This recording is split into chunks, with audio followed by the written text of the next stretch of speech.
Hey everybody, and welcome to another edition of Shooting the Breeze, or as we're calling it this time, Spinning the Breeze. I am your friendly neighborhood Flip Soda, joined as always by Ben Riley. I'm going to call you for this series. And joining us is our good friend from New Zealand, Kiwi, for our review of Spider-Man. How are you guys doing today? Pretty good. I'm doing fantastic. Oh, amazing. Nice. Uncanny. Okay, so we are going to be reviewing, leading up to Spider-Man No Way Home, we are going to be reviewing all of the Spider-Man movies that have come out so far. And the first one we're going to do is the 2002, I don't know if I want to say classic, but superhero classic. It's a classic. It's a superhero classic. I will give it that. It's what made the superhero genre popular again. It's important. Would it come up as a Schmodown under the classic movies? No, but it was a superhero classic. I would totally give it superhero classic. Yeah, and it's an important movie too. Yeah. Yes. Then at X-Men, although two more important and let's not forget Blade. Let's not forget Blade. I wouldn't put Blade because how many people knew that as a comic book? No, but Blade's the one that opened the door for the R-rated comic book movies and then the more serious comic movies that came after it. Right. But anywho, we're not here talking about Blade. Again, it is Spider-Man 2002. So did either of you see in the theaters? Because I know I did not. I don't remember if I did or didn't. I believe I did. I love this trilogy. I don't get all the hate it gets now. It's like people are hating now in terms of like the different like, because we don't really have trilogies in the other two, but the series of movies, where would you rate the series? Like Tom Holland, Andrew Garfield, and Tobey Maguire. Where would you put them? That's my order. Tom Holland, Andrew Garfield, Tobey Maguire. That's why I see it like that. I would put Tom, Tobey, Andrew. Interesting. Yeah, I can't wait until we get to it. I hate the Amazing Spider-Man 2 so much. Oh yeah, I don't mind the first half. It's the second half that really bothers me. People hate Spider-Man 3. I could watch Spider-Man 3 15 times before I watch the Amazing Spider-Man 2. Yeah. I dare you. We'll get there. What? I dare you to watch it 50 times before. No, I'm kidding. I don't want to kill you. No, I agree. Amazing Spider-Man 2 is the worst. This is the series. But I really do like the Peter and Gwen Stacy arc in that. I always have. But for me, the good did not outweigh the bad in those movies. Oh, for sure. Agreed. Yeah, like the movie is a jumbled mess. But anyway, now we're talking about something good. Okay, so this movie was directed by the great Sam Raimi, scored by Danny Elfman, and starring Tobey Maguire as Peter Parker Spider-Man and Kirsten Dunst as Mary Jane Parker, who they went with over Gwen Stacy, because in the comic book... Watson. What did I say? Mary Jane Parker. She does become Mary Jane Parker later, so technically I'm not wrong. Technically. But no, they went with Mary Jane over Gwen Stacy, who was Peter Parker's first love interest in the comics, because Mary Jane was the more iconic one. Everyone knew who Mary Jane was at that time. Not many people knew who Gwen Stacy was. Wait, and here's a trivia question for you. Ooh. What movie had more Gwen Stacy's in it? Is it the Sony one? Well, no, there's two Gwen Stacys that have appeared in the movies. So of course you've got Stone, and then you also have Bryce Dallas Howard. Yep. From Spider-Man 3. There's one movie that has one actress in it. The Help. Yep. Oh, what movie is it? So I thought he was asking if there's a movie with two Gwen Stacys, and I'm like, hey, that's why I thought Sony one, because I was like, okay, yeah, it's a multiverse thing. Sounds about right. Yeah. But no, this movie has a star-studded cast. Not only do you have Kirsten Dunst, not only do you have Tobey Maguire, but you've got James Franco playing Harry Osborn. You've got Willem Dafoe playing Norman Osborn, a.k.a. the Green Goblin. You've got Academy Award winner Cliff Robertson playing Uncle Ben, and you've got Rosemary Harris, who I do not know if she won an Oscar or not, who played Aunt May. She might be my favorite actor. Like, I love movies until May, and Sally Field was solid. But I think Rosemary is my favorite. She definitely embodies Aunt May the best. Like, when you think of Aunt May, it's usually the older lady raising Peter, and she embodies that perfectly. Like, I think she's a great. Do they ever explain why she is so old? Well, from what I understand, originally in the comics, it was Great Aunt. Okay, so because that was always confusing for me. I was like, she seems a bit past the whole aunt stage. Mm-hmm. Well, okay, look at I mean, Superman. he already looks like 20s, early 30s in it, so. Yeah. Look at Superman in the comics. Look at Martin Clark Kent. They're old. They were old in. Well, when they when I it don't know started too, they Superman were very well. Well, no, it's the same thing. When, like, as we know, Superman, when he's running around doing all that stuff, his parents. But they adopted him, didn't they? Yeah. So that's kind of different. Okay. Yeah. Okay. Yeah. No, yeah, you're right. It is a little weird. And I do like with every series that they are de-aging and May in correspondence to where Peter is. So pretty soon she'll be a teenager. And he'll be older than her. Yeah, that'll be weird. Oy. Yeah, I know. Yeah. Anywho. All right, so let's get into it. Remember, feel free to cut me off at any time whenever you have a thought about something or you want to just go on a tangent. Feel free. I'm here all week. Movie. So the movie starts off. Peter Parker, played by Tobey Maguire, is a nerdy high school senior in New York City. His parents are dead, and he lives with his Uncle Ben and Aunt May. He has a crush on his next door neighbor, Mary Jane Watson, who is also okay. Can I just cut in this whole watching? Like, I don't know what it's like over there, but it would really creep me out if my next door neighbor was watching me through my bedroom window. I think that's only a movie thing. At least I've never heard of anybody doing that like, in real life. But if I ever caught a guy, even my own age, staring at me in through my window, I would invest in blinds. Hi, Taco. Hi, Taco. See, yeah, there we go. Hi, Taco. But yeah, that's for me. It's like, yeah. I don't know why movies find it endearing, because it's really not. It is super creepy. But remember, it is if you shot it from her perspective, or even if you shot it with heavy breathing over the top of that scene, it's creepy. It is, but again, it's one of those, we're looking at it through 2021 eyes. Like, obviously it was always wrong. It wasn't creepy in the 90s, 2000s to stare at people in their own home. Yeah, it's creepy. You mean like curtains? Yeah, trust me, I do. When I generally I've never understood it either. It's just one of those. It's just one of those old Hollywood tropes that you cannot deal with. I'm not picking on Spider-Man. Other movies did it too. Oh, for sure. And that's what I'm saying. I'm not saying the Spider-Man thing. I'm saying in general, I've never understood the trope of I'm going to watch the girl through her bedroom window. It is not endearing. It is so creepy. Only thing is, creep. I don't know what's creepier. Maybe you'll be able to tell me. Okay. Why doing it in Back to the Future? Or Ben Stiller doing it at the beginning of Something About Mary? Are you kidding? Ben Stiller? Wow. Yeah, there's no right answer here. There isn't really. They're both equally creepy. Well, actually, I'm going to give the edge to George McFly. Okay. The reason I give the edge is because he was doing it intentionally with the purpose of being a peeping Tom. Okay. Was looking out the window. That's slightly different. It was unintentional peeping Tom. But Ben Stiller had a funnier consequence. Frankie Gaines. Yeah, ouch. No, we got a bleeder! We got a bleeder! Oh, I laughed so hard the first time I saw that scene when I was 10 years old. Oh, did you understand it when you were 10? Of course.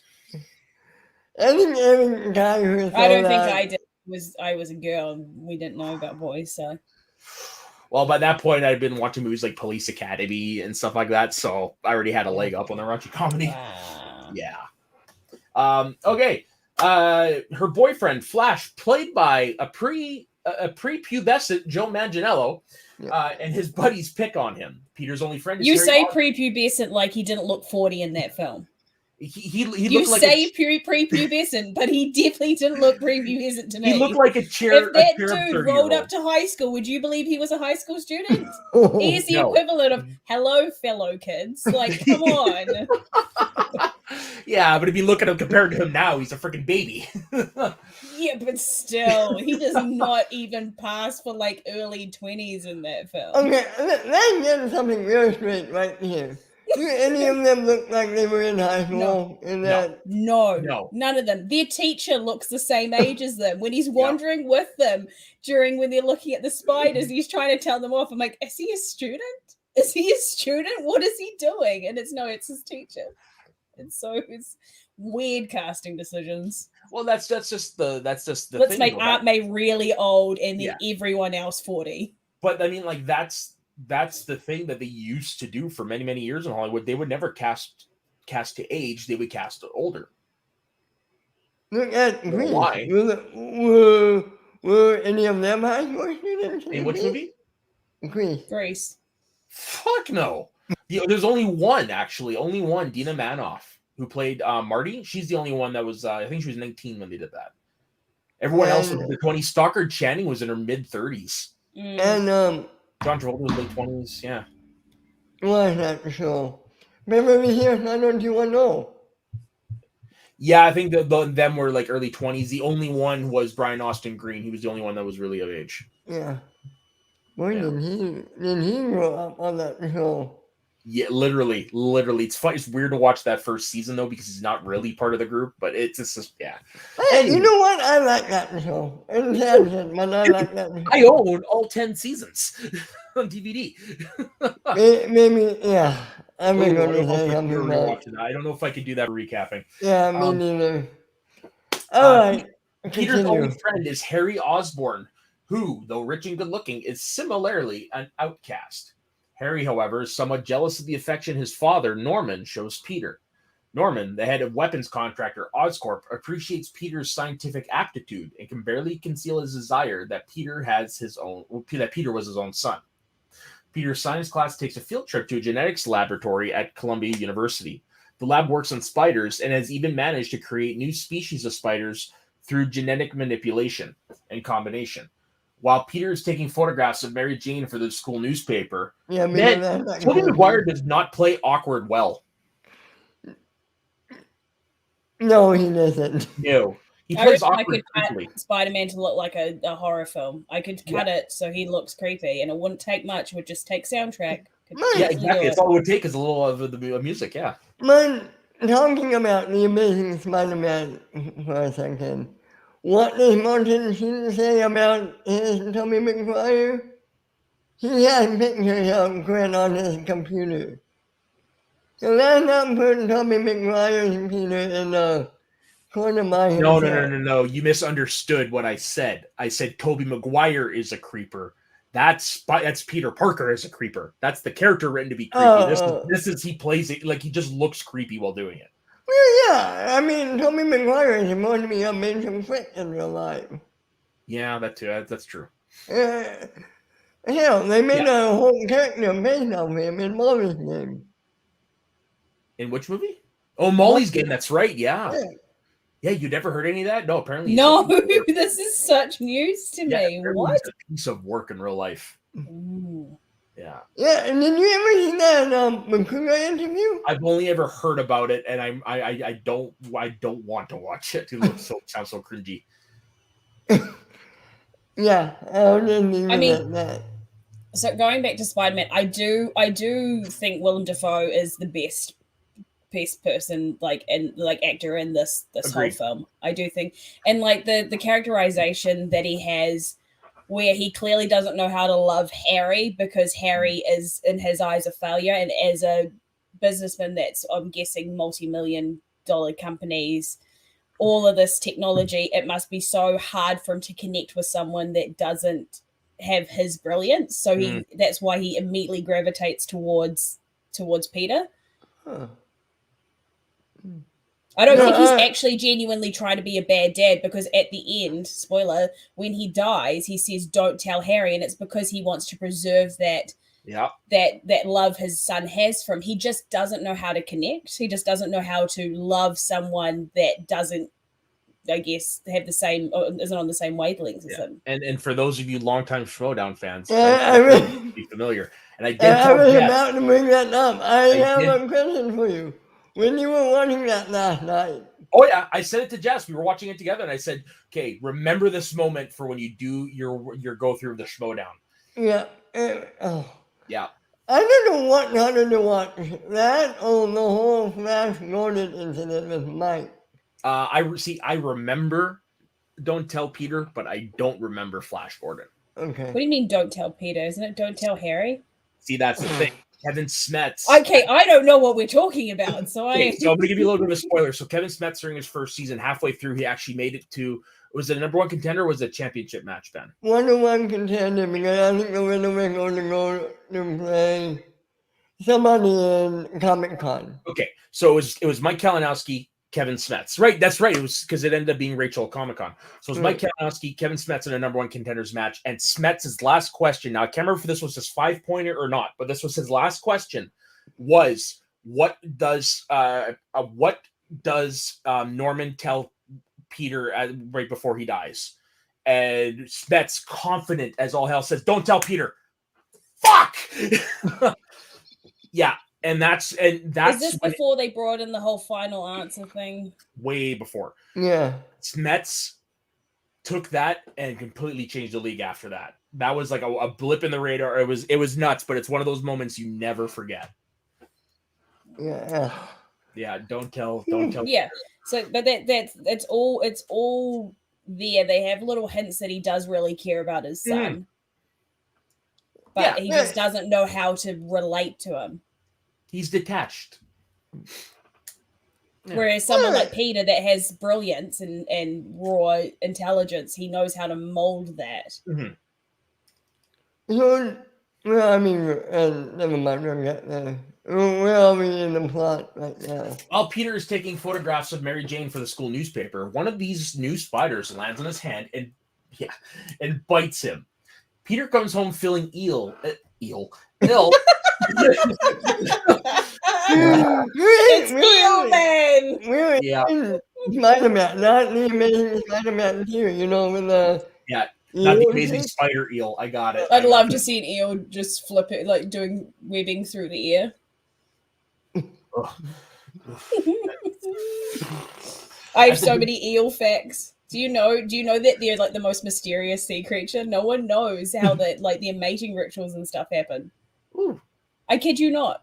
The ones here, they literally leave New Zealand and go somewhere and just mate and then come back in droves. It's fascinating. Wow. They can actually walk across land as well. It's terrifying. Well, okay. Sharp, pointy teeth. It's great. Oh, okay. Awesome. You can feed them here. Yeah. Those between those and blue penguins. Wow. At the genetic level, the venom injected by the spider bite begins to work strange magic on Peter. Meanwhile, General Slocum visits Oscorp to see the results of their new Super Soldiers formula. Yes, Super Soldier formula. You heard that right. It is Marvel. It is, yeah. Even though they didn't own the rights to Captain America, they managed to sneak it in anyways. When one of Norman's top scientists, Dr. Strom, warns him the formula is unstable, General Slocum threatens to pull all of the military's funding from Oscorp. Later that night, Norman exposes himself to the formula and he gains superhuman strength and agility, but is driven insane. Sorry, I have to interrupt. That moment where they're like strapping him in, he's all, "It's cold." I don't know why, but it's such a weird line. And it's just they leave it in there and he's like, "It's cold." And then when he sees it, I'm like, what are you doing? Hey there, Galaxy Geeks. How's it going? Hello. Hey. Yeah, I kind of thought that was like just a nice little touch because you never hear that when people get strapped in, right? It just seems super out of place. Like in this really dead serious, he's about to get injected with the serum, and he's all, "It's cold." I'm like, well, they were going back to formula. Why not? Yeah. He kills Strom and steals 2 other Oscorp inventions: an exoskeleton and jet glider. Okay. How great was that first pose he made jumping out of the window?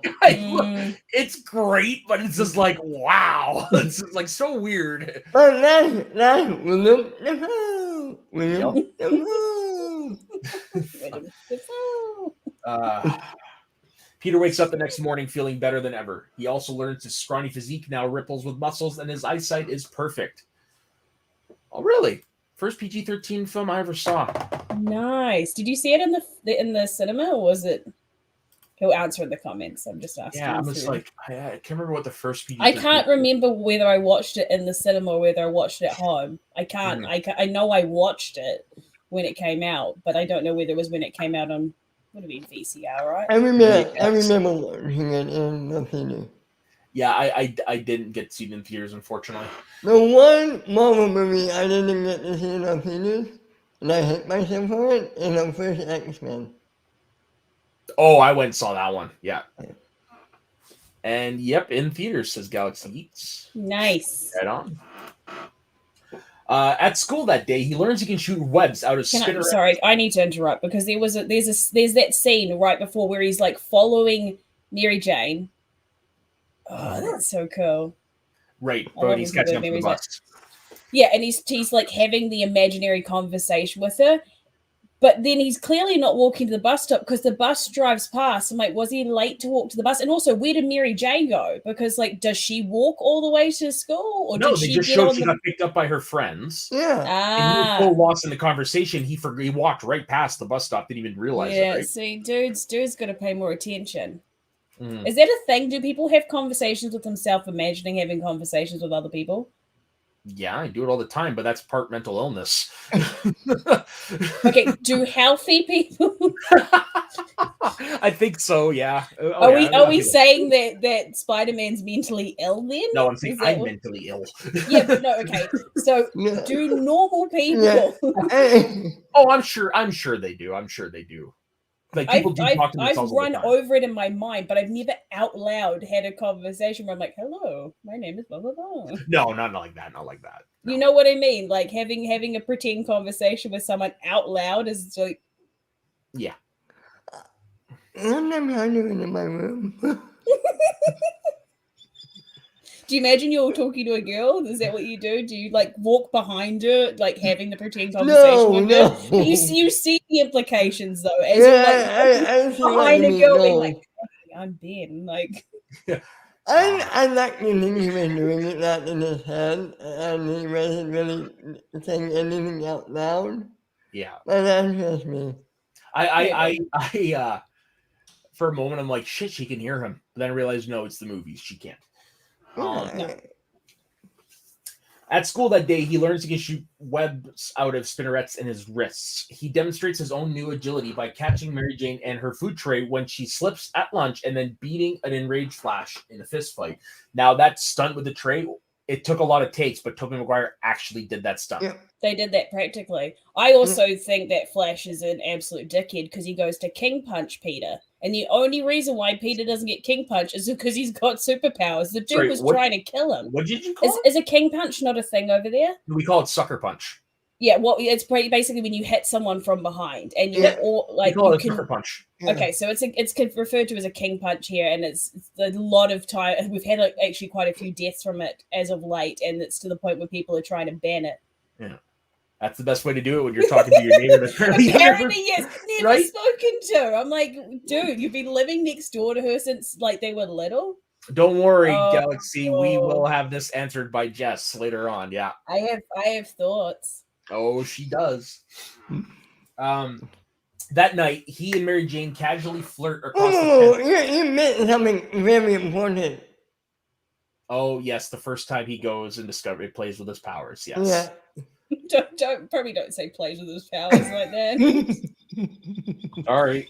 My favorite thing to quote is where he's like, go, Web, go. And he's just like, yeah. Okay. Up and away, Web.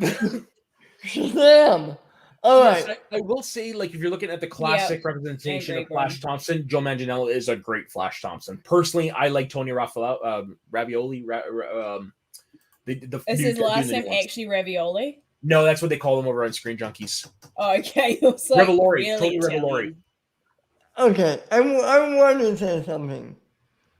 Everybody hates this, but I love it. I love that he had his web. Plays with his powers. He does squirt web. Technically not wrong. I love that the web comes from him and he doesn't Me have too. to be. And he It doesn't have creeps to me be. out. I'm going to be super honest. It weirds me out. I'm Because I have follow-up questions that are more R-rated. Because is that like a general thing? You know what I mean? You know where my implications are going with this. Yep. But when he shoots But back when in the he other plays face, with his superpowers, does he shoot web? that would be a weird swing. Hey!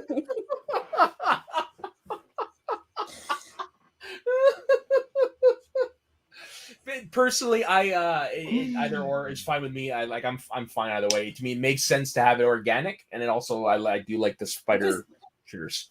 If it was a real spider, the spider web would come out his butt because that's what spiders do. It does, Ben. Thank you very much for correcting me, Brian. Yes, it was John Snap that called him Tony Ravioli. It wasn't the Screen Junkies. So I get why it comes out of his wrist, but it's just kind of weirds me out. I don't know why. I like it better. I like the organic better than the machine because I don't know. I feel like if he has superpowers, let him have superpowers, and let the web be a superpower. Because again, this is me pulling this out of my ass, but I mean, if you do have it as the web shooters, that is another element that he could almost run out of web shooter while in a fight. Nope, that's one thing taken away from him. So it could be used. I don't like that aspect. Like, really, like. No, whatever. I'm going to lose in a minute. Either way, Well, no. Like, you didn't hear me say that I'm fine with either or. No, I heard you, man. Yeah. I don't like the fact that with web shooters, I don't like the and he could run out. Yeah. The web shooters look cool though. They really do. Okay. Yeah, they look cool. Yeah. I just have a problem with it being organic. I find it this is the first time I noticed. This is the first time I noticed. Like, I don't know if I just was never paying attention before, but this is the first time I noticed like that it's literally like a raised little bump on his wrist. Yeah. I thought it came out here, not down here. No. It looks like a spider web. I believe it does. Yeah. Yeah. Yeah. It just, I guess, it's something I just never. That's true. He already is one of the most overpowered characters. Due to his spider sense. That's true. Yeah. That is very true. Let's see. That night, he and Mary Jane casually flirt across the fence, separating their backyards. Although Flash breaks this up when he arrives with his new car. Peter believes he needs a car to impress Mary Jane, but knows neither he nor the cat-strapped and retired Ben and May would be able to afford one. One night, sorry, I need a drink of water for this. One night, he spies an advertisement in the paper. A local professional wrestling league will pay $3,000 to anyone who can survive 3 minutes in the ring with their champion, Boomsaw, played by the great Macho Man Randy Savage. Ooh, yeah, dig it. Thank you. Peter designs a suit.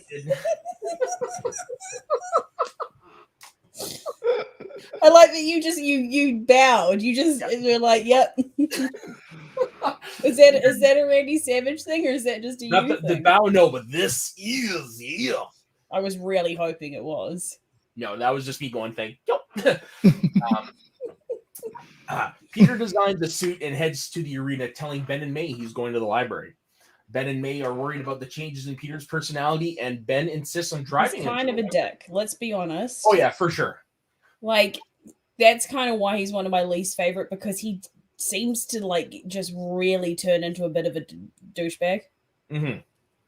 Yeah, he lets it all get to his head. Mm. Yeah, I mean, okay. Yeah. That's fair. And Ben insists on driving to the library. He tries to explain his and May's concern, and he encourages Peter not to get into any more fights. He might have the power to beat the Flash Thompson of the world, but with great power comes great responsibility. The responsibility. Is that a clap? I heard. Yeah, he was clapping. For sure. Because that line became so immortal with this movie. Yeah. It is an classic line. Yeah, everybody knows that 20 Well, 20 years later, the movie's almost 20 years old. I know. I mean, thinking about that whenever it's making a week. Yeah.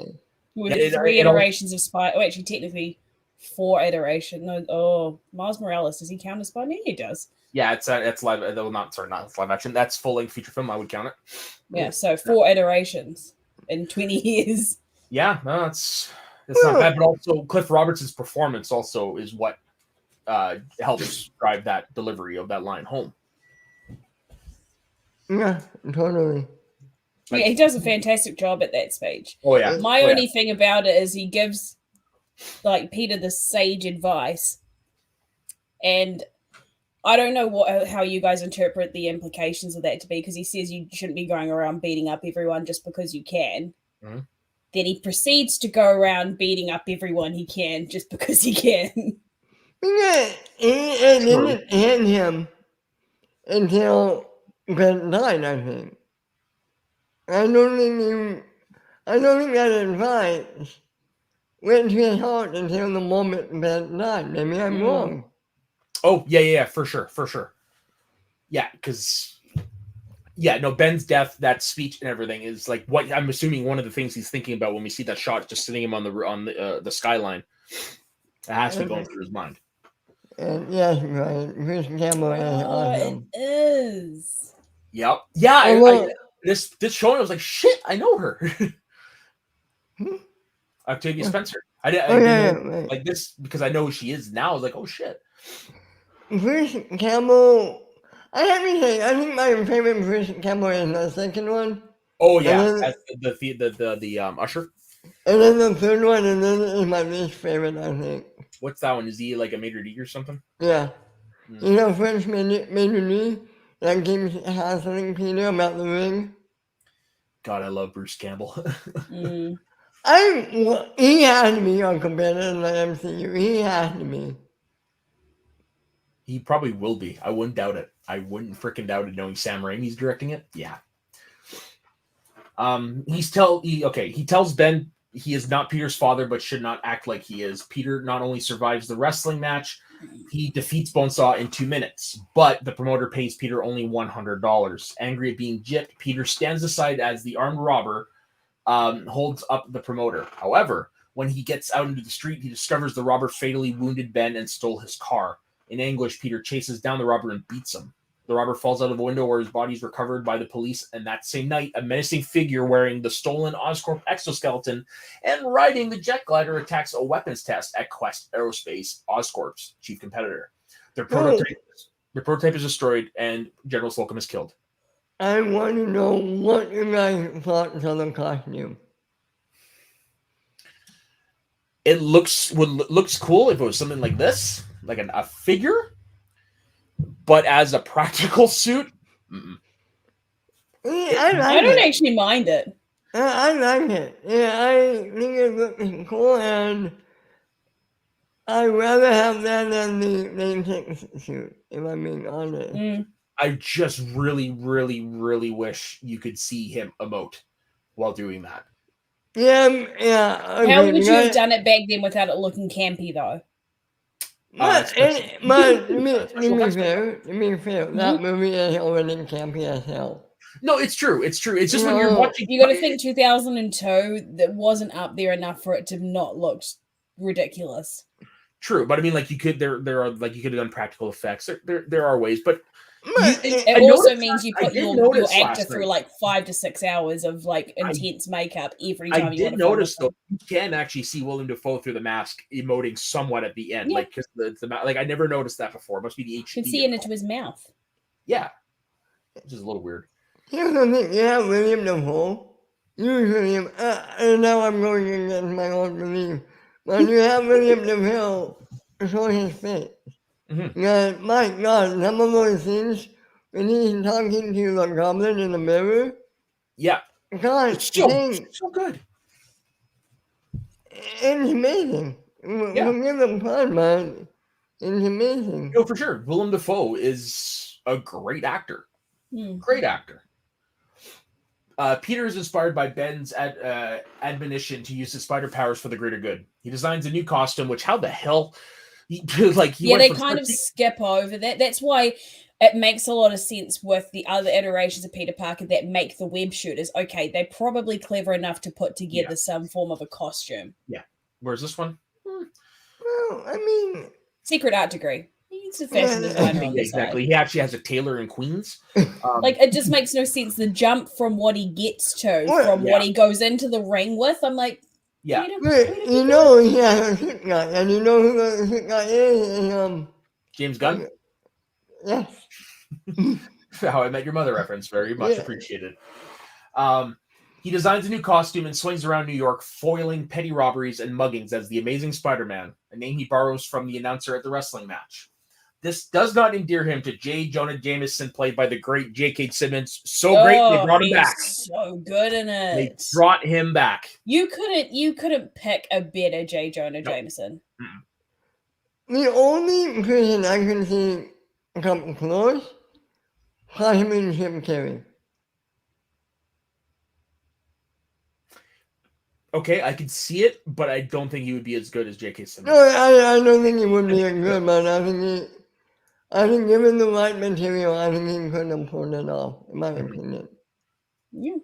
Yeah, no, JK is just perfect. Like I said, so much that he is back in the MCU as J. Jonah Jameson. And he's so good that they were afraid to recast him in the Amazing Spider-Man movies. Yeah, like that's how you know a role is perfect for someone. Yeah. The editor and publisher of the Daily Bugle, New York's leading buck-rucking tabloid. However, what's that noise? Does anyone hear that? Yeah, maybe from your end, not from me. It sounded like somebody with a very loud stereo was going behind me. I'm scared now. Okay. However, when he learns Spider-Man sells newspapers, he puts out a call to photographers for better photos for his front page. Peter, Harry, and Mary Jane graduate from high school and move to Manhattan. Peter and Harry get a loft together and attend classes at Empire State. Mary Jane works as a waitress and struggles. Who's vacuuming? Not me. I live alone in my apartment, folks. What? Sure, you're not going mad. Peter and Harry get a loft together and attend classes at Empire State. Mary Jane works as a waitress and struggles to get acting auditions. Do you know that set that she walks out of the Moondance Diner where that's also seen? It's where Monica works. Oh, shit, that's right. Nice. That diner where she has to dress up with the fake boobs and the wig. And then she meets Jon Favreau, who's a multi-millionaire. Nice principle. Yeah, very, very nice. She and Harry also begin seeing one another. Harry apologizes to Peter, but points out Peter was always too shy to make a move himself. Peter struggles to hold down a job, and Norman offers to help him find one, but respects Peter's desire to make his own way in the world. Peter sees Jameson's advertisement for good photos of Spider-Man and, webbing his camera in convenient places, gets excellent photos of his own heroic action. Some of those photo angles, you'd have questions, like the ones off the sides of the building where it's like looking down. Would you not be like, how? How did you get this? Yeah. Like nowadays, you go, oh, okay, drone. Back then, did they angle you off the building? Like, like just some of them were fine, and others I was like, okay, but to be fair, it's a movie. I'm just being nitpicky. I'm going to be super honest. That's fine. Although Jameson doesn't pay well, he agrees to buy more of Peter's photos. Norman is also happy. Quest has to reorganize after the debacle that killed Slocum. Oscorp has more government contracts, and the company's stock is soaring. He is crestfallen to learn the board of directors has chosen this moment to accept a buyout offer from Quest. I have a question. I'm sorry. No, don't be. You know that gold guy in the wheelchair? Yes. Yeah. You think that if they had the right, you think that would have been Professor X? As a board member of Oscorp? No. Okay, yeah. I mean, thinking, okay, never mind. Yeah, I think you're crossing the streams there. Well, I mean, okay. Potentially, it was a little Easter egg. It could when I saw this movie and I saw one guy in a wheelchair, I'm sorry, I'm not a Professor X. No, of But course. it hit me today. And fair enough too. Maybe because they didn't have the lights, they changed up the texture a little bit. But Well, I mean, like, the again, character really is only in the one scene. Like, Mhm. two things. you know what I mean? Like, okay, 1 10-minute chunk. But no, it's just it might have been. We obviously don't know, but I'm just saying, like, if I'm looking at the way the character is, it's hard to see like Charles Xavier as a board member, a board executive. Stranger things have happened. Let's be That's honest. true. That's true. That's true. That's true. They had to. Don't kill my dreams. Don't be a dream killer. Don't be a dream killer. Yeah. Why are you gonna rain on his parade? Everybody has to be a pooper. Don't let the party poop. Wait, how does that go? The Party I know. Pooper song from Father of the Bride. Yeah. Yeah. Okay. Damn it, that GIF is taking forever. There we go. You are a thief of joy. I was like, okay, it's taking forever to download. Like, what the hell? That was directed at yourself, right? Yep. He is crestfallen to his insanity manifests itself in a split personality. The driven yet confused Norman and the murderous, scheming villain who will soon become known as the I Green- reckon it's because it unlocks his lizard brain. Yep. His anger overtook his What is it doing? That whole reptilian thing that apparently a lot of psychologists say that we've got our reptilian brain. where if it switches on, we pretty much go like primal and steady. As That's your first thought, okay. At the Goblin, he attacks Oscorp's annual Unity Day street fair and kills the board of directors. His attack also endangers Mary Jane. Spider-Man fights off the Goblin and rescues Mary Jane when she nearly falls to her death. Mary Jane finds herself falling in love. And then he takes her away. I'm like, why are you taking her away? Wouldn't you like take her at least to get medical attention just to make sure she's okay? But fuck Harry, right? Fuck him. That's one of his best friends, but fuck him. Well, yeah. I mean, the girl he loves. Dude's been knocked unconscious. Should we get him help? He's rich. He's okay. I'm kidding. Rich people don't have brains. They don't need to worry about brain damage. Exactly. They'll just buy a new one. Exactly. It didn't hit me until I watched this on first time. My most recent rewatch. Mm-hmm.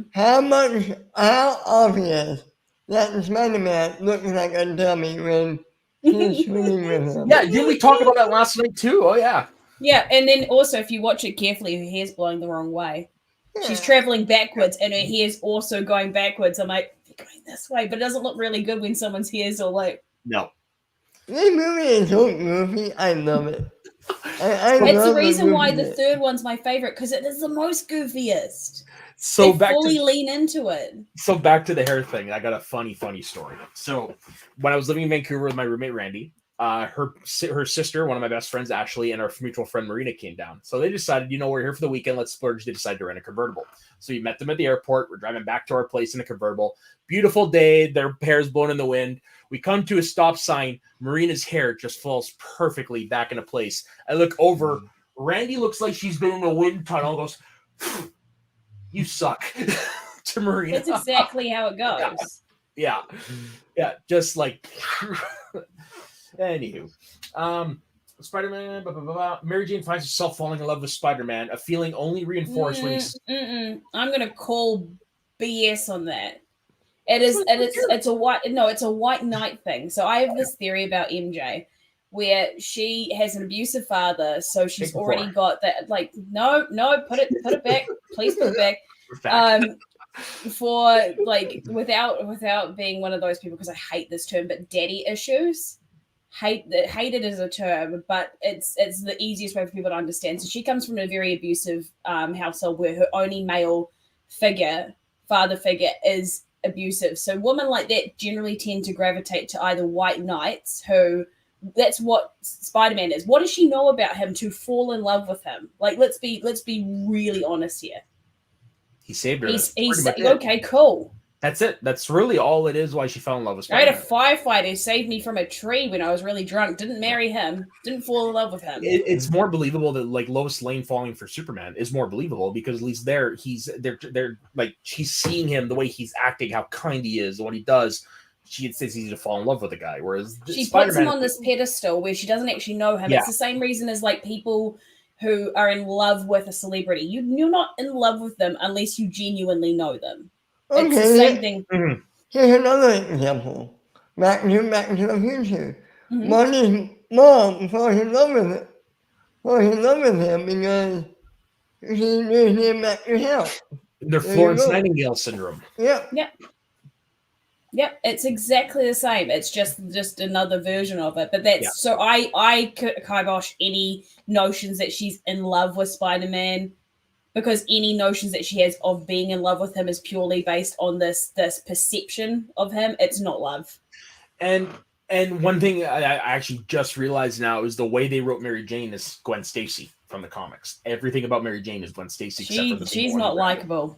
What you say when she's written like she's not written like anything. No, she no, says no, her no, lines no, and she okay. walks off Sorry, set. I should clarify when I say written. Like, I mean the way they have her character written, like who she is, like the neighbor of Peter Parker, the high school crush, all that stuff. That's all Gwen Stacy. The one that gets thrown off the bridge by the Green Goblin.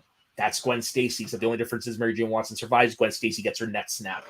Like literally everything about Mary Jane Watson, like in terms of characteristics, for the most part, is. What do you mean characteristics? Because I don't think that she's even got many. Okay, so She's into acting. She wants to become an actor. And then she gets fired from her Broadway show on the first night. So I'm like, did did they not workshop this and realize that she was kind of terrible? How did it take opening night for them to realize she's shit at it? Like, Well, characteristics isn't the right word, but what I'm saying is who she is. Because Mm-hmm. Gwen Stacy in comics is the one from high school that Peter. So had her the crush bullet on. points fit. Her that. bullet points. Like basically the way that they tried to represent her is how Gwen Stacy is in the comics.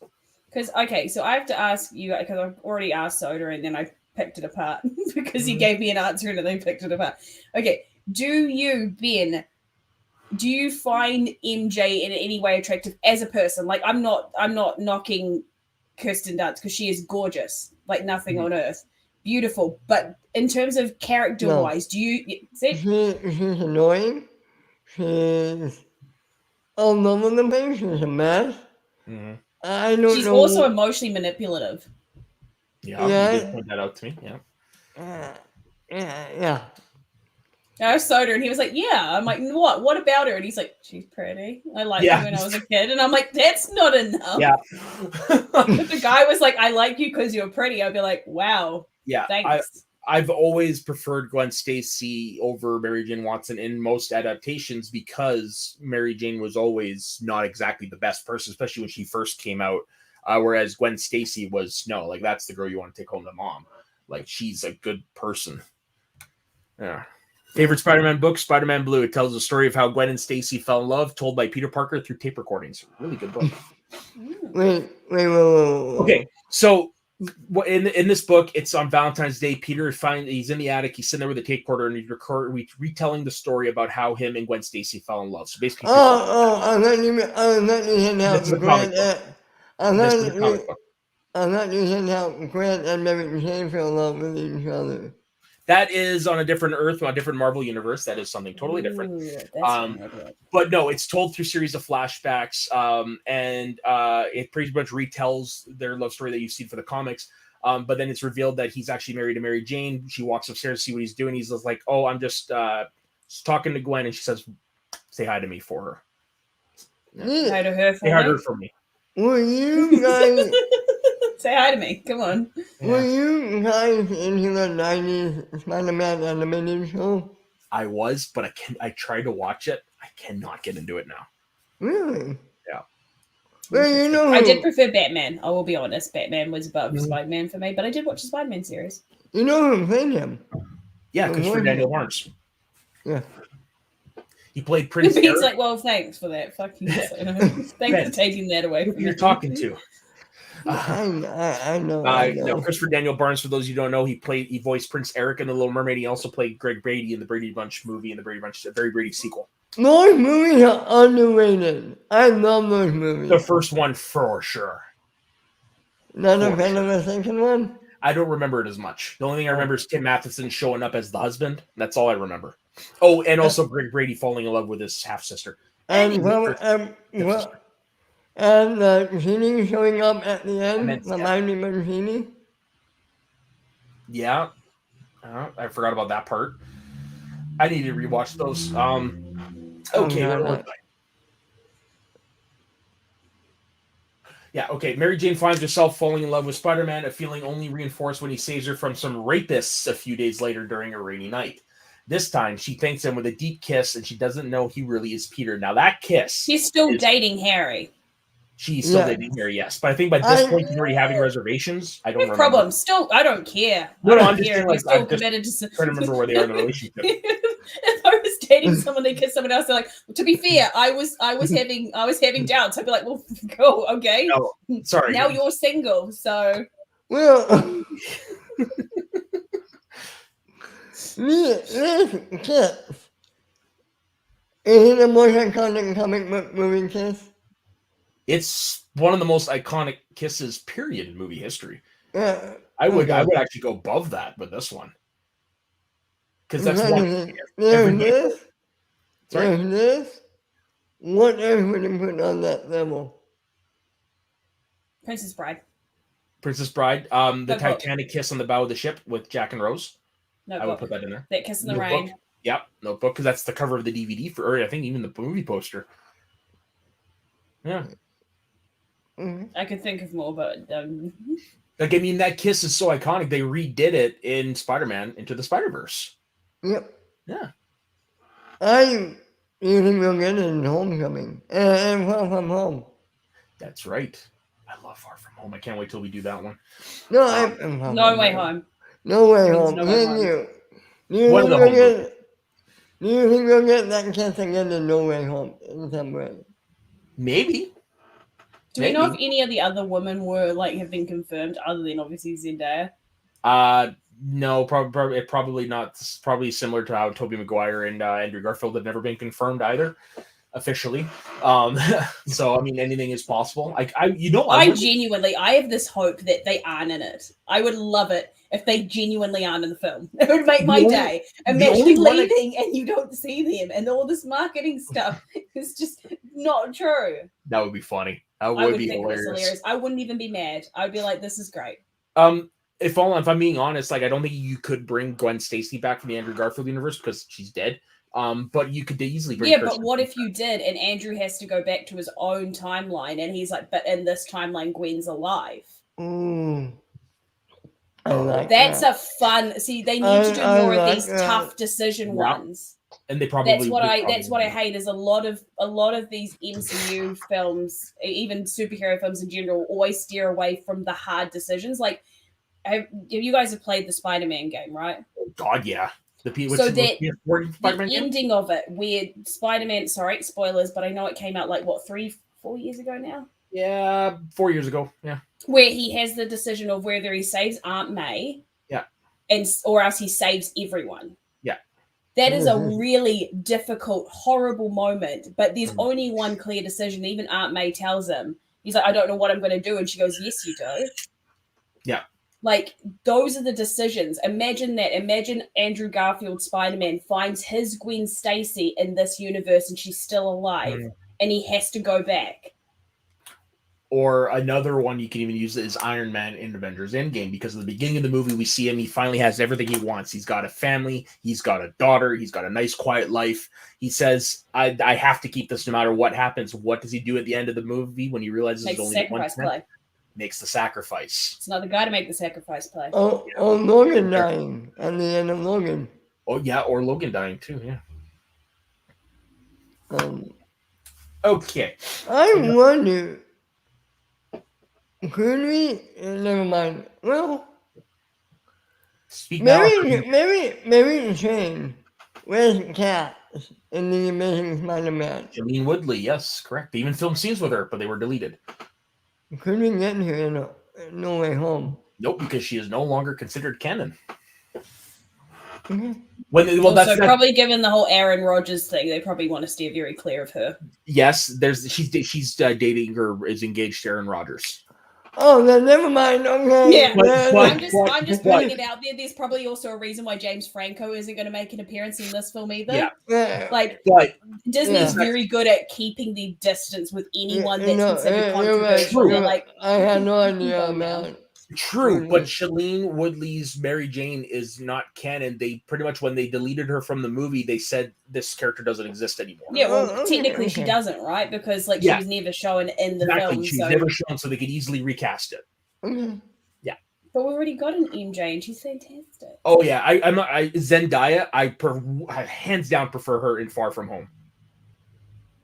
Like, Yeah, You know what? Tom Holland's great. I love doing Homecoming. I liked her in Homecoming too, but it's just Ben and I are the same. Homecoming's our favorite. Yeah. Yeah, I'm not. Again, it's nothing against Homecoming. It's just I think when it comes to them, the chemistry of them is like awkward teenagers who like each other but can't quite say it. I prefer that in Far From Home. That makes sense. And it's more for me. The best Spider-Man villain, Homecoming. Oh, I give you that one for sure. Hell yeah. Culture. That scene where he okay, this is jumping into a future movie, but the scene where he's dropping them off at the dance and he turns to Peter in the car. and The says, tension in that car. yeah. That's It's why so you get palpable. that's why you get Michael fucking Keaton in a Spider-Man movie for that one scene alone. But it's great because like the Vulture actually has well-rounded motivations to be doing what he's doing. Can we answer why Green Goblin's doing this? Yeah, he's crazy. Yeah. No, but see that's kind of like a way out. You see That's what I mean? It's literally kind of like he's But crazy. that's Bada bing, bada boom. He's psycho. That's what makes in his mind. Yeah, I know, but at the same time, like it's far more compelling when you have villains that have righteous reasons. Like you can't hate Vulture because he had some really grounded, realistic motivations. Like Yeah, with this, I'll fight back on you with that. Yeah, for go a for it. second. ding, ding, ding. What were Darth Vader's motivations in the new Star Wars 436? Other than being a badass villain. Total world domination. I hate world domination being a driving force for any villain. No, It's the reason why my favorite villains are Killmonger, because Killmonger's awesome.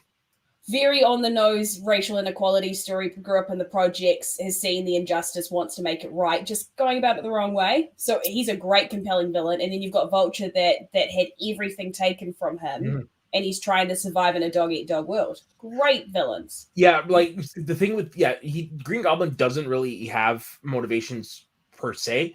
But he does, like the first two times we see him, he is going after people for a specific reason, the people who wronged him. But then when it comes to Spider-Man, you're right. It's like, what did Spider? I don't remember. Like I just watched this last night, and I don't remember what Spider-Man did to get him to go after him. Spider-Man It's because he's trying to stop him. Yeah. Yeah. That's it. That's the motivation. You're trying to stop me. I'm going to steal your girl and your aunt. How do, Just spook her a little. how do you feel about the Magneto? I'm just curious. But Magneto? Which Yeah. version? Well, I mean, technically it's the same person, yes. Once I again, know. total world domination. Yeah. I wouldn't say that. He's all about saving his own kind. Saving his own, but it's one of those, the road to hell is paved with good intentions. Okay. All right. Okay.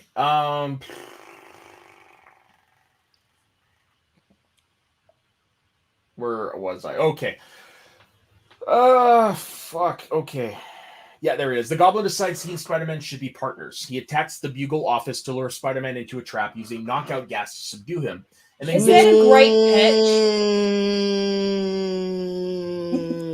pitch? Is that a great pitch to get someone to join your crew? Like, Fuck no.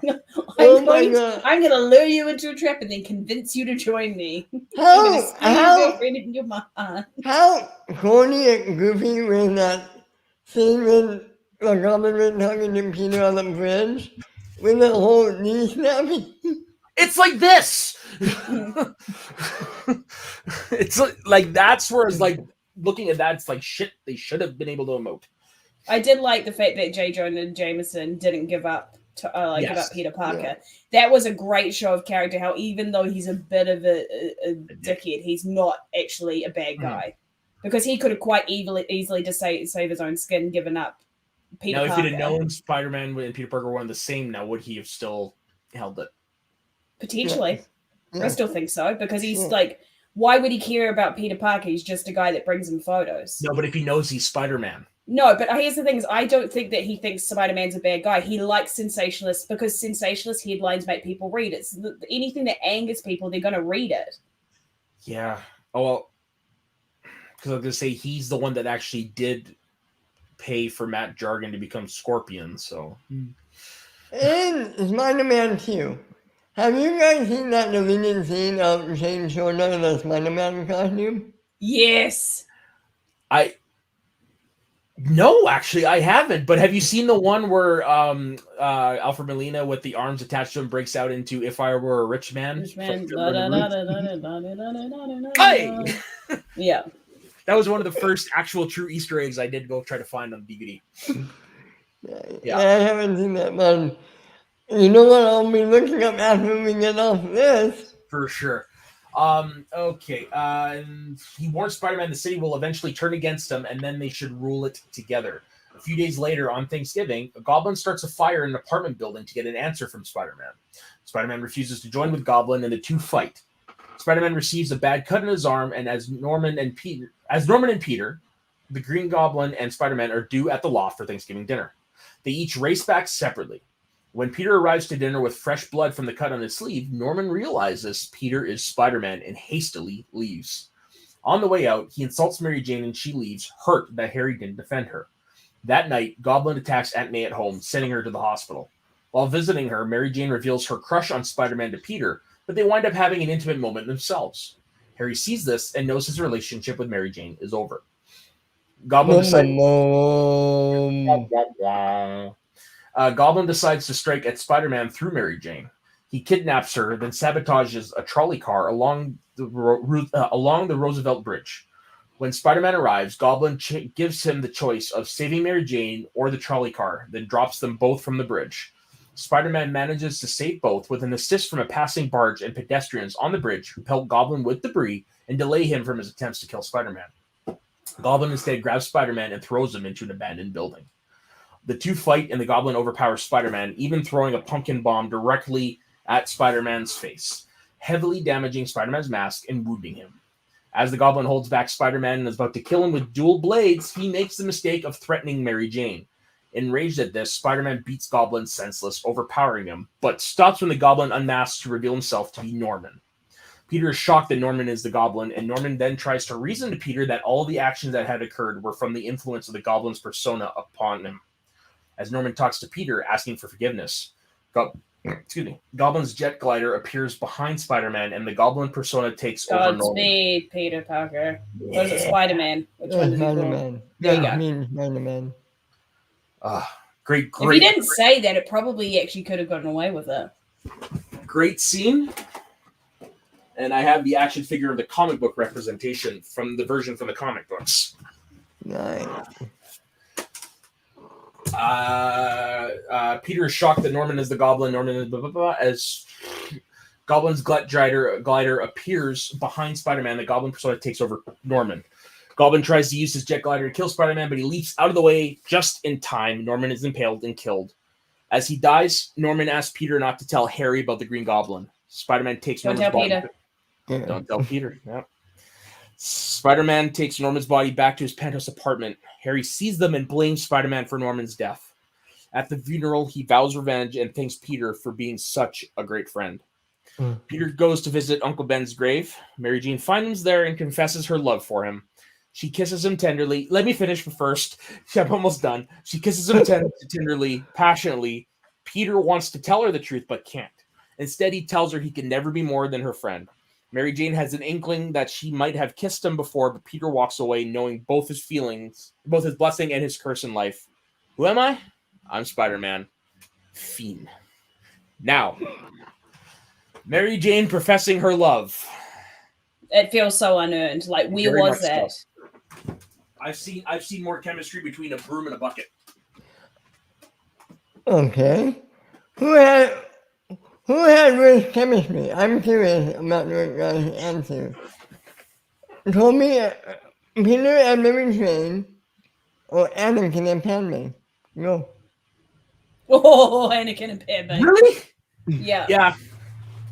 Anakin, I would Anakin is an S tier creep. He watches her sleep. Yeah. He watches her sleep, and then he does this weird sand thing and touches her, as he said, everything's so soft. Like, Oh my god. what mental illness was she suffering from that she was like, I'm gonna marry this guy? Like, He's got a big dick. I'm kidding. like, I don't. It doesn't make any sense. It was not written well. And she's at like, all. don't look at me like that. And he only intensifies. I'm like, okay, dude, there's some boundaries being broken here. Yeah. Yeah, okay, you know what, Ben? Yeah, that one's worse. That one's worse. And then when they're like, she's like, I love you, Annie. I'm like, do you know? Yeah, the acting is better in this, but that one is worse. Oh no. Oh no. One Spider-Man villain that could actually take Anakin's out. Mysterio? You Venom? know what I'm saying? Is it something lava based? Because that would probably take. Sandman. The Sandman. Touche. I would just imagine him screaming. Oh, that was brilliant, Ben. So do we want to do something fun with this? Do we want to rank the Spider-Man movies as we go along? Yeah. I know what mine are. I'm just. Yeah, but this is going to be a consensus, folks. Like, Is obviously, this we're all like an gonna out of 10? No. And like, you're going to list all the movies and which one's better than which. So yeah, I guess it'd be like an out of 10. Yeah. So where would we rank them? Again, like, this is obvious. This is not going to reflect our personal things. This is going to reflect our opinions. So obviously, this one's going to be a number 1 right now because it's the only one. Yeah. Yeah. I'm good with that. Yeah. A part of me almost wanted to even. Can I further... leave it off the list until you have more movies? You really don't like this one, don't you? It's kind of bland. It is. It's amazing. Sorry, not amazing. Just Spider-Man 2 is great. Yeah. Spider-Man 3 is just so much fun. So much fun. So, yeah. Here, I find the Amazing Spider-Man 1 bland. I find that one bland as hell. I really like that first one. I find that first one would have been looked at more fondly if these 3 never existed. I'll have to go back because I'm going to be really honest. I haven't watched the Amazing Spider-Man in quite a number of years, so I couldn't actually give my opinion on whether it is. I might go back and go, yeah, you know what, it is bland. I haven't watched it recently enough to even know what my opinion was on it. I do remember really liking it when I watched it, because I watched it a few times a long time ago. Yeah. I like it. I mean, personally, I like these 3 better than those 2. Of course. Yeah, like, they're all enjoyable to their own degree. Like, you can even argue there are parts of Amazing Spider-Man 2 that are enjoyable, but they're few and far between. Yeah. The main part of the Amazing Spider-Man 2 when I held it in the theater was a post-credit scene. Oh, yeah. But not only because it was a clip from X-Men Days of Future Past. Yeah, that's right. No, for me with that, I'm sitting there because that was back when I used to like to sit like front row-ish, like closer to the screen than I do now. So I remember I'm sitting there watching, and they're doing front row. Yeah, like at the very front, but back then I would say closer to the screen than I do now. Now I'm like half in the middle. Middle. Now, but back then, middle row. I'm all about the aisle seat, baby. The best seat is the one, like if you walk into a big Cineplex and you look at the row of seats, you go right to the very one at the end of the stairs because that's the one with the leg room. Yeah. But no, I remember watching it, and I'm watching them with Green Goblin, Gwen, and Spider-Man in the clock tower, and I'm like, I wonder if they're gonna go for it.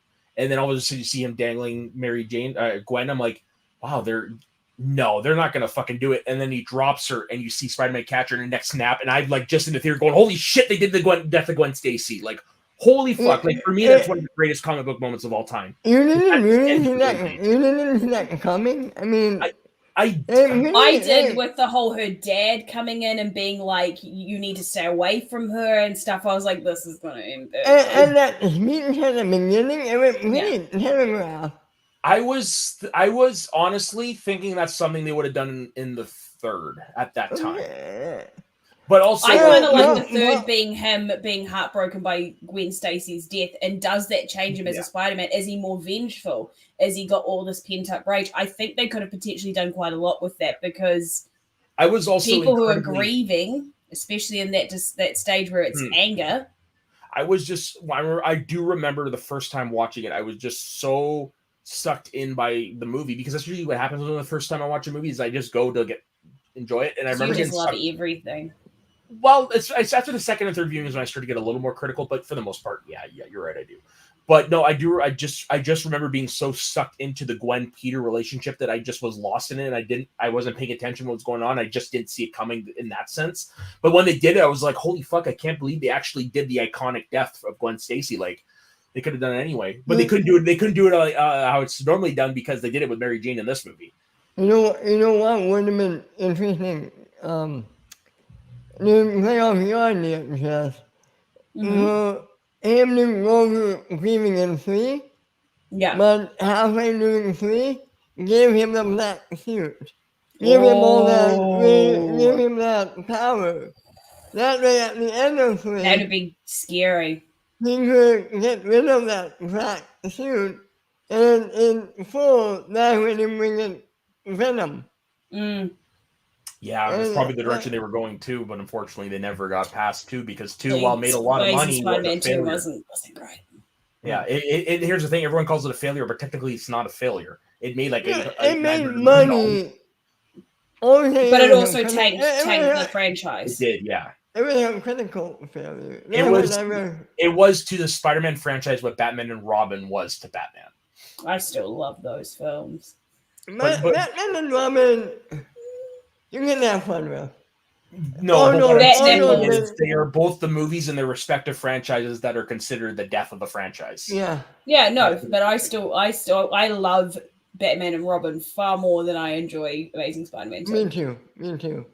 I just love that camp. I love campy, which is the reason why I love the third movie, because it is so campy. Yeah. Come on, you've got like Peter Parker hip thrusting slowly into a jazz club.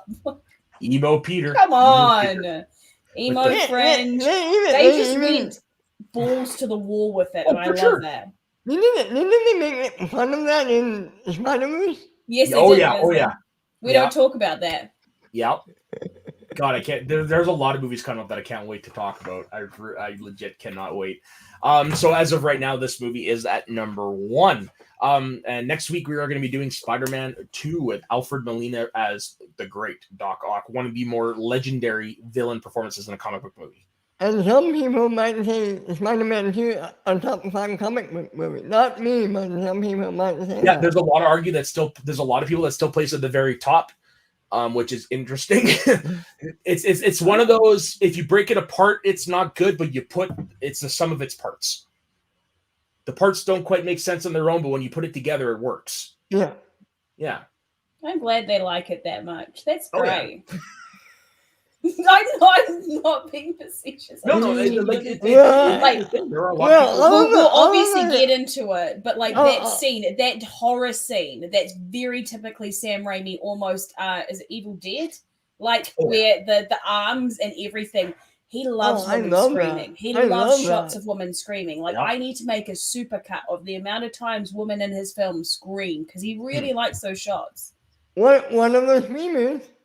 Smallville's old man in Somerville. Yeah, I haven't watched it in a while. Yeah, that's what I was like. Good for them. Or they haven't seen a single other superhero film since then. They were like, "This is me. I'm going to stop here." Alrighty, Going folks. to be a fun time. Going to be a fun time. I'm legit. I've been honestly for a long time. I've been looking for a reason to rewatch them, but for the most part, it's like maybe not. But it's giving me a reason. I'm glad we're rewatching these. I'm glad I'm rewatching these. All of a sudden, I can't wait to get into tea with you guys next week. Oh, for sure. 2's going to be a fun discussion. To be honest, I wouldn't mind doing this with more of the old superhero franchises. Let's do it. Oh, can we do the Batman ones? Batman. Jess will not be joining us for Superman. No, sorry. Superman's my no-go. I find him so boring. He's my favorite superhero, but that's the other. I'm sorry. Really?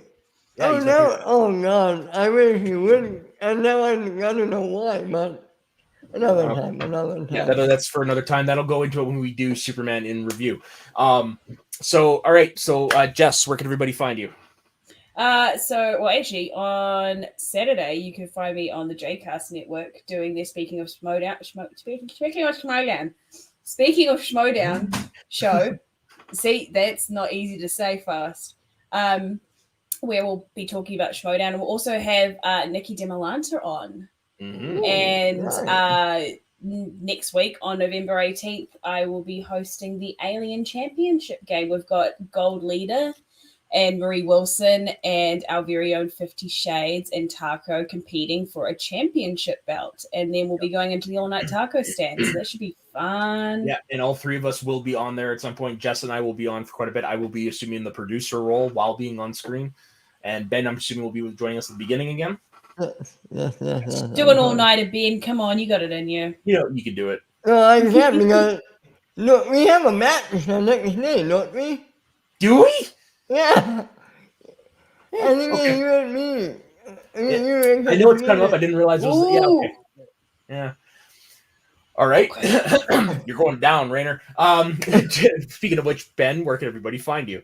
You guys can find me right here on this channel basically every day. Shooting the breeze, get sweaty, Mountain Schmodown, the Schmodown show where we go into players' careers. We have Thomas Hopper joining us on Saturday. Oh, that's going to be so good. Come join us. That's going to be a fun time. Oh, for sure. When we had him in Northern Consultations back in the day, he was telling me about how when he was deployed overseas in the military, where he was stationed, a bunch of Canadians prior to him being there had left behind a container full of hockey equipment. So he got to play hockey against the Slovakian people. Yeah. And he said, "Oh shit, was that intense?" I met it with.